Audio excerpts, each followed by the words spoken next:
Hi, Gene here with today's thought. If you're a regular visitor to my site, you know that there was no video yesterday. That's because yesterday was Thanksgiving. Actually, I'm recording this the day before Thanksgiving. You're seeing it after Thanksgiving, and I didn't do anything on Thanksgiving except enjoy Thanksgiving and probably eat too much, and you probably all did the same.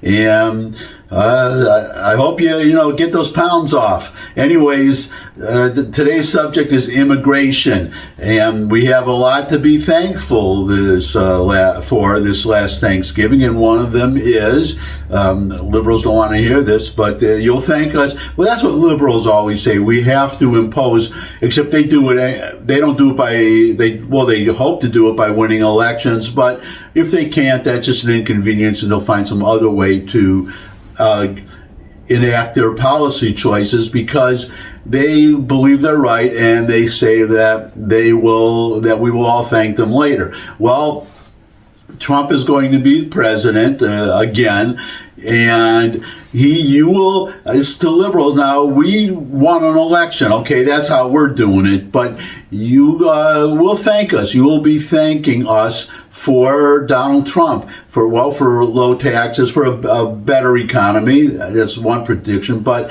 on immigration, because he's really going to clamp down on immigration. If you've heard Tom Homan, the incoming, I guess you call him the immigration czar, controlling the border, he is, I forget his exact title, but he will be, we are going to have mass deportations. We can be sure of that. And for those of you who oppose that, who believe in unlimited immigration, you just have to look at Europe to see what unlimited immigration does to a country, to a society, to a culture, to a civilization. When you bring in unlimited amounts people from a completely different culture who you have the people who come from a different culture who read about America and want to adopt our culture. The problem is you have people that come from another culture who do not want to adopt our culture, but want to bring their culture with them, including such wonderful practices as honor killings, okay? So we're not going to get into all that today. What we're going to do is I'm going to show you a short video of an Irish woman, in Ireland, where Ireland has really opened its borders to immigrants, and you can see what just unlimited, unrestricted immigration is doing to Ireland. I'm from Dublin, but I come to Mayo every weekend. But I wanted to talk about what the situation is like where I live, because you have not seen what is coming yet, and I have. Where I live is about 85% foreign nationals. I can walk down the street on any given day, walk into the supermarket, and I don't hear an Irish conversation. I hear foreign people everywhere. My child is one of 30 children in her class, and she's the only Irish child. She came home crying from school a few weeks ago because she doesn't understand what any of her friends are saying. The children revert back to their own languages when they're not being taught. She literally cannot understand the conversations around her. But when Halloween came around there a few months ago, last year she was allowed to dress up, the year before last she was allowed to dress up, this year she wasn't allowed to dress up. And when I asked the school why, they said they didn't want to offend people. But I don't go for a walk around the park during the day with my child anymore. I have a big dog, and I don't go for a walk by myself anymore. I very rarely leave my house because where I live is so unsafe. And that is the reality that you're facing if you don't make a stand. And I understand it's really, really hard to, be called names and all of these things. But you have to stand up on behalf of your children and the future of the country.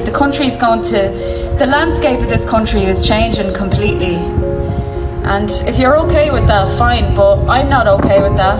I'm not okay with that for my child.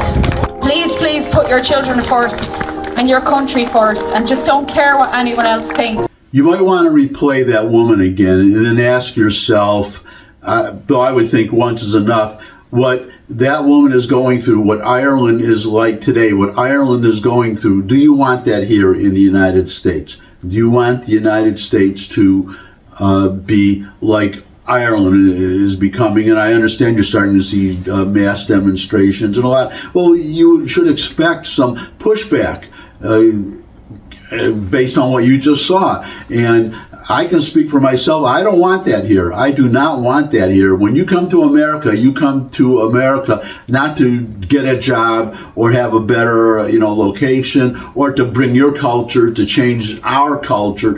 You come here to become an American, to live the way we live, to believe what we believe in, the Constitution, speaking English. And I mean, it drives me up the wall. It still does to this day, that when you push, when I went to Germany, there was, this was many years ago, there was no button to push for English, push whatever, but we have push, numero dos for Spanish, and it should not be that way. We should also be speaking English. Anyways, I'm getting off but imagine if you have pockets of different cultures, like that woman said, all these people from different places, and they don't speak English, and her child, an Irish child, cannot speak to anybody because they refuse to speak English when they're speaking among themselves. So do you want that here? I just can't ask that enough. I do not want it here. I wish Donald Trump Godspeed on sealing the border and mass deportations, whatever it takes, whatever it costs. And speaking of whatever it costs, Trump has already announced, it's amazing the effect that he is having already, how other countries are changing, and even universities here dealing with anti-Semitism, how people are already changing their behavior based on the fact that Trump will be president before he's even president yet. And one of the things he announced is 25% tariffs on China and Mexico if they do not stop immigrants from coming into our country. A lot of them come from China, and they have to stop the mass immigration from China. Mexico certainly has to, and they have to stop fentanyl coming into this country. That especially applies to China, because the precursors for making the precursor chemicals come from China.